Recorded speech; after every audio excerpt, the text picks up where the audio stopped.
The Marine Toys for Tots foster care program is bringing hope to children who need it most. Every 2 minutes, a child enters foster care, often with only a small bag of belongings. More than 400,000 children face trauma and uncertainty, many before age 8. This May, during Foster Care Awareness Month, Toys for Tots is creating Room for Joy. In 2025, nearly 375,000 children received comfort through toys, books, and essentials, reminding them they are not alone. Donate now and change a child's life. We're coming up to a long weekend with Mother's Day. Well, with us today is Speaker Gingrich. I'm never going to say former Speaker because he's always going to be my Speaker. Speaker Newt Gingrich, give us your evaluation on Friday night before a long weekend. Well, I think the biggest thing in the near future is President Trump's visit to Beijing. This is a real, I think, crossroads, and the Xi Jinping is going to have to think about whether he wants to continue to try to compete with us or whether he wants to cooperate with us.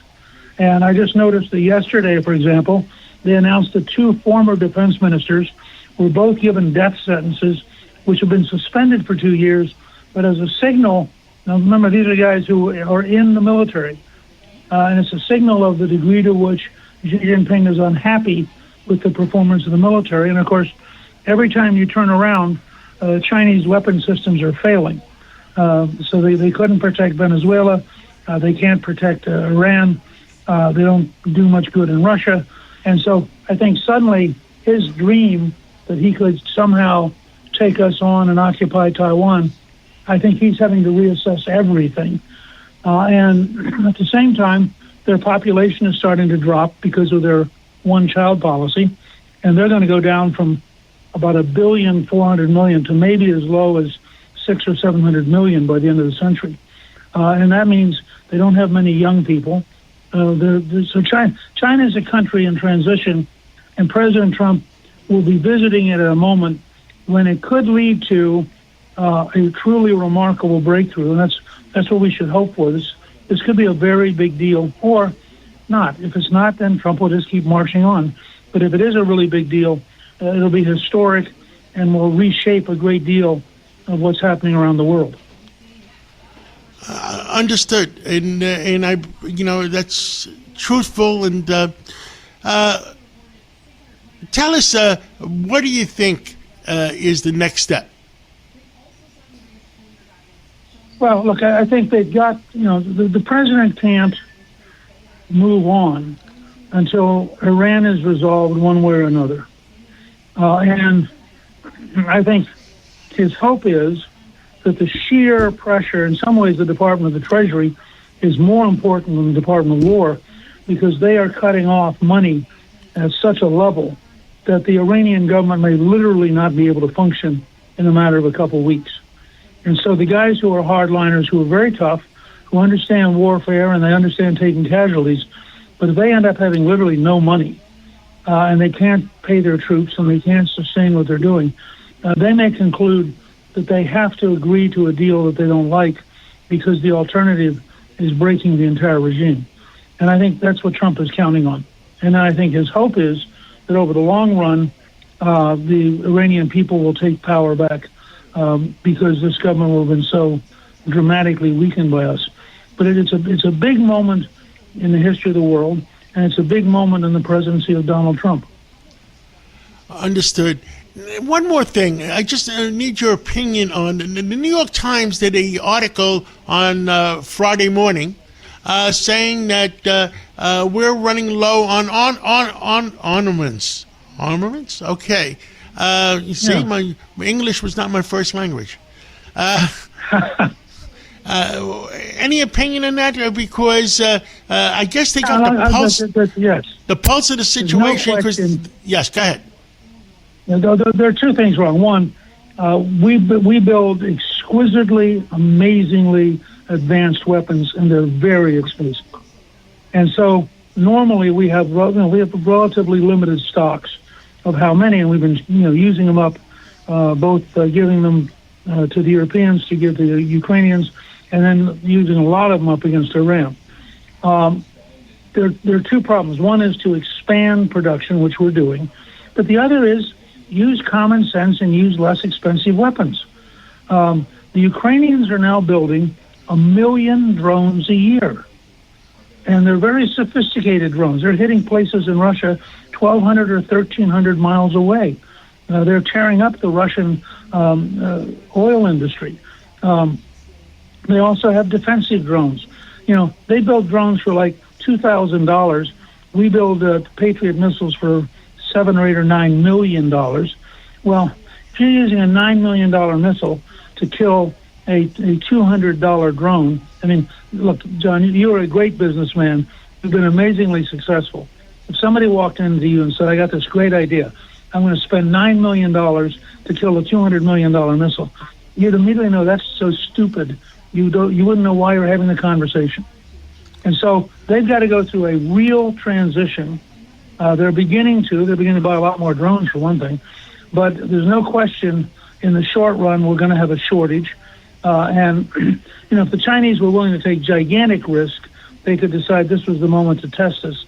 Because, frankly, we'll be able to scrape together enough stuff for Iran, but in the process, we're moving things out of everywhere else in the world.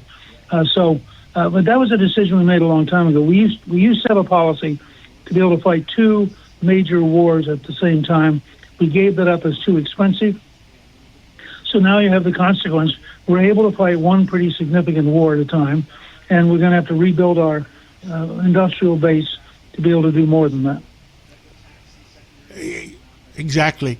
The new wars. We have the drones. And the new wars is that people don't realize it yet. We're never going to send troops in again because the Department of Defense or the Pentagon, whoever it may be, they're preparing soldiers that are robots. So is that going to be the new warfare? Drones and robots and underwater and they're working on underwater drones. Yeah, there's a development. I think it's called. I probably have the wrong title. It's called the Ghost Shark, which is being built for Australia, which is an unmanned submarine, which means you don't have to have oxygen, you don't have to have space, you don't have to have a commissary or a kitchen, and then that submarine carries a large number of torpedoes. It can go out about 2,000 miles by itself. In an unmanned setting, and it's the beginning of a different world. If you look at the Ukrainians carefully, they are now, I think, 80% of the casualties that they're imposing on the Russians come from drones. They have really saved a lot of Ukrainian lives because they back their troops out. We used to have this rule in World War II. The slogan was, send a bullet, not a body. And we would go into an area, we'd use a huge amount of artillery fire and a huge amount of tank fire, but we would minimize the risk to Americans. And I think what you're seeing now is the combination of artificial intelligence, space-based assets, and devices like drones that are going to revolutionize warfare in ways we can't even quite imagine yet. And you're absolutely right, and we're going to end it on this. The other item is the fact that, Space Force, the real purpose for Space Force and how they're going to be used, and nobody talks about that yet.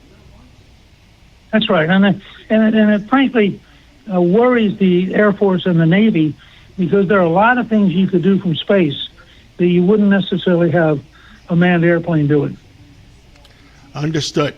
Thank you so much for coming on, and let's talk again real soon.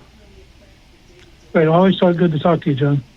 77 WABC and Bergen Newbridge Medical Center honor the life of legendary broadcaster and our friend, Ernie Anastas. Hi, it's Ernie Anastas. Your thoughts can affect how you feel. Bergen Newbridge Medical Center is the largest hospital in New Jersey, providing comprehensive, equitable, compassionate, and high-quality emergency inpatient and outpatient medical care, plus mental health services and substance use disorder treatment. The Bergen Newbridge team can address your total health needs in one convenient location. Call 201 801-225-7130 for an appointment or newbridgehealth.org. I sold my car in Carvana last night. Well, that's cool. No, you don't understand. It went perfectly. Real offer, down to the penny. They're picking it up tomorrow. Nothing went wrong. So, what's the problem? That is the problem. Nothing in my life goes as smoothly. I'm waiting for the catch. Maybe there's no catch. That's exactly what a catch would want me to think. Wow, you need to relax. I need to knock on wood. Do we have wood? Is this table wood? I think it's laminate. Okay, yeah, that's good. That's close enough. Car selling without a catch. Sell your car today on Carvana. Pickup fees may apply.